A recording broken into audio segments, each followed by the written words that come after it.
Doctor Arun Kumar. Asthma की समस्या, इसके लक्षण, कारण और बचाव। अस्थमा सांसों से जुड़ी एक गंभीर बीमारी है। इस बीमारी के दौरान गला व छाती काफ़ी प्रभावित होता है। अस्थमा की समस्या हो जाने पर फेफड़ों को सही मात्रा में ऑक्सीजन नहीं मिल पाता है और सांस लेने में तकलीफ बढ़ जाती है।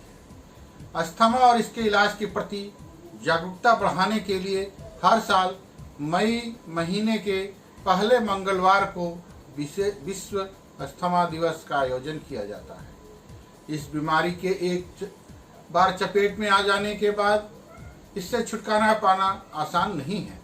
अस्थमा की समस्या धूल मिट्टी से एलर्जी के कारण या फिर आनुवंशिक होता है। यह बीमारी किसी भी उम्र के लोगों को हो सकती है। बॉलीवुड की मशहूर अदाकारा प्रियंका चोपड़ा को भी अस्थमा की समस्या है। अस्थमा की बीमारी को लेकर प्रियंका चोपड़ा कहती है कि इस रोग को छिपाने जैसी कोई बात नहीं है। इस बीमारी की वजह से ना ही मेरे कैरियर में कोई बाधा आई, ना ही ज़्यादा परेशानी का सामना करना पड़ा। अस्थमा की बीमारी से बचाव के लिए हमें कुछ चीज़ों का ध्यान रखना चाहिए। आइए जानते हैं बीमारी से जुड़ी चीज़ों के बारे में विस्तार से। दमा क्या है? अस्थमा को दमा के तौर पे भी जाना जाता है। यह श्वसन तंत्र से जुड़ी बीमारी है जिसमें मरीज को सांस लेने में दिक्कत होती है। अस्थमा की समस्या हो जाने पर श्वसन नली में सूजन आ जाती है, जिससे कारण नली सिकुड़ जाती है। नली के सिकुड़ जाने के कारण सांस लेने में तकलीफ होने लगती है। यह समस्या किसी भी उम्र के लोगों को हो सकती है। इसके अलावा परिवार में अगर किसी सदस्य को यह शिकायत है तो इसके लक्षण अन्य सदस्यों में भी देखने को मिलते हैं। अस्थमा के लक्षण: बलगम वाली खांसी या सूखी खांसी, सीने में जकड़न, सांस लेने में तकलीफ, सांस लेते समय आवाज आना, रात में या सुबह में सामान्य स्थिति और गंभीर हो जाना, ठंडी हवा में सांस लेने की हालत गंभीर होना, जोर जोर से सांस लेना जिस कारण से थकान महसूस होना, गंभीर स्थिति में कई बार उल्टी लगने की भी संभावना बढ़ जाती है। गर्मी में सांस के मरीज ना बरते लापरवाही नहीं तो हो सकता है अस्थमा अटैक। बदलती जीवन शैली और बढ़ते प्रदूषण के कारण अस्थमा रोगियों की संख्या भी बढ़ती जा रही है। खासकर गर्मी के मौसम में थोड़ी सी लापरवाही अस्थमा अटैक का कारण बन सकती है। आइए जानते हैं इस बदलते मौसम में अस्थमा के लक्षणों को कैसे पहचाना जाए और कैसे खुद को इससे सुरक्षित रखा जाए। अस्थमा की बीमारी किसी व्यक्ति में कब और किन कारणों से होती है? अस्थमा की समस्या किसी भी उम्र और कभी हो सकती है। इसके अलावा यह रोग आनुवंशिक कारणों से भी होता है। अगर माता पिता में किसी एक या दोनों को अस्थमा है तो बच्चे के इसके होने की आशंका बढ़ जाती है। साथ ही स्मोकिंग, वायु प्रदूषण, धूल, धुआं, कॉस्मेटिक और अगरबत्ती जैसी सुगंधित चीज़ों भी अस्थमा की समस्या पैदा कर सकती है। कुछ एंटीबायोटिक दवाएं, तनाव और सिगरेट भी अस्थमा होने की संभावना को बढ़ा सकती है। अस्थमा के उपचार: अस्थमा के लक्षण दिखने पर तुरंत डॉक्टर से सलाह लें। इसके उपचार के लिए कई दवाएं बहुत कारगर हो सकती है।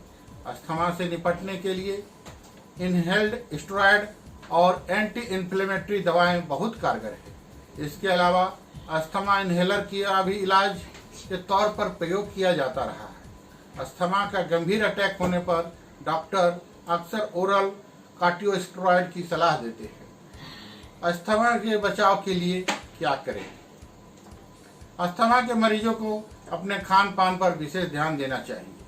अस्थमा के मरीजों को अपनी दवा का इस्तेमाल समय पर करना चाहिए, कभी दवा छोड़ना नहीं चाहिए। इसके साथ ही बहुत ज़्यादा ठंडी और खट्टी चीज़ों का सेवन नहीं करना चाहिए। धूल, धुआं और धूम्रपान से बचकर रहना चाहिए। पालतू जानवरों जैसे कुत्ता बिल्ली के संपर्क से दूर रहना चाहिए। धन्यवाद। आपका अपना डॉक्टर अरुण कुमार। नमस्कार। मेनोपॉज से जुड़ी हर बात कैसे करें महिलाएं खुद को तैयार। मेनोपॉज शरीर की वो अवस्था है जिसमें महिलाओं के जीवन से पीरियड का चक्र हमेशा के लिए खत्म हो जाता है। करीब 46 साल की उम्र के बाद सभी महिलाओं को इस प्रक्रिया से गुजरना होता है। इसमें गर्भाशय में प्रजनन क्षमता से जुड़ा हार्मोन्स एस्ट्रोजन बनना बंद हो जाता है। महिलाओं में इस स्टेज के आने से पहले ही काफी सारे लक्षण नजर आने लगते हैं, जिन्हें प्रीमेनोपॉज कहते हैं। महिलाओं को इस समय शरीर की बहुत सारी परेशानियों से होकर गुजरना पड़ता है, जिसके लिए उन्हें पहले से तैयार होना जरूरी है। प्रीमेनोपॉज के समय महिलाओं को अनियमित महामारी, हॉट फ्लैशेस यानी कि अचानक से गर्मी का अनुभव होना होता है। इसी के साथ ही पसीना निकलना, मूड बदलना होता है। वहीं यूरिन से जुड़ी परेशानियां भी उन्हें परेशान करती है। वहीं त्वचा में ड्राइनेस, खुजली और बालों का झड़ना शामिल है। लगभग 80% महिलाएं इस तरह की परेशानी से गुजरती है।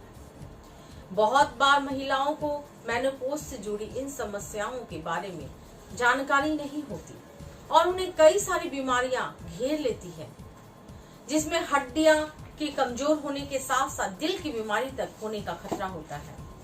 इसलिए जरूरी है कि महिलाओं को खुद की सेहत का खूब ख्याल रखना चाहिए। जरूरी है कि महिलाएं अपने प्री मेनोपॉज के समय से पहले ही खुद जरूरी टेस्ट करवा लें, जैसे एनीमिया की जांच, ऑस्टियोपोरोसिस की जांच, डायबिटीज, डिप्रेशन और एंजाइटी की जांच बहुत जरूरी है। शरीर को मेनोपॉज के लिए तैयार करना बहुत जरूरी है।